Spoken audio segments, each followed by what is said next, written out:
haddii aadan horay u ogeyn hadda ila ogow. kow waxaan ogaaday in aanay goobta dagaalku u baahnayn wax cabsi la yiraahdo oo aanay aqbalayn wax warwar lagu magacaabo xitaa haddii aysan jirin wax yar oo dib u garasho ah.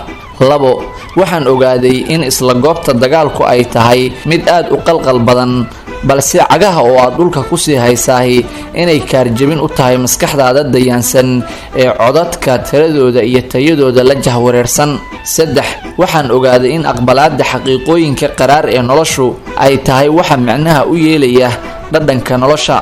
afar waxaan ogaaday in waxyaabaha aan muhiimka ku ahayn oo aad ka gaabsato ay ku soori doonto nabadgelyo iyo xasilooni nafeed oo waarta.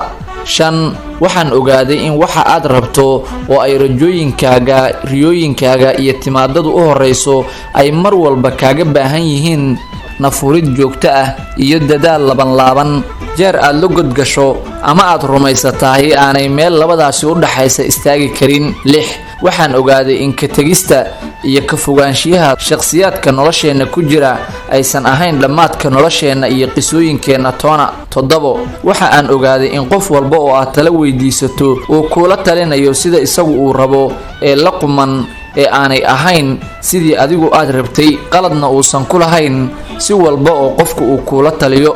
sideed waxaan ogaaday in noloshu bad tahay haddii aad ka cabsato oo aad ku dabaalashadeeda ka cararto in ay iyadu ku eryanayso, haddii aad gasho oo aad baran weydo xeeladaheeda dabaashana ay ku liqayso, balse mawjadaha oo aad la jaan qaado waxay kaa dhigayaan qof naftiisa geeri iyo jabitaanba ka baajiyey. sagaal waxaan ogaaday in xiriirka idinka dhexeeya adiga iyo dadka uu yahay mid isgadgadiya oo aan mar walba lahayn weji qurah oo loogu soo hagaagi karo, mar walbana aanad qumanaan ka raadin karin ee ay dantu ku badayso hadba tabta uu yahay inaad ula tallaabsato.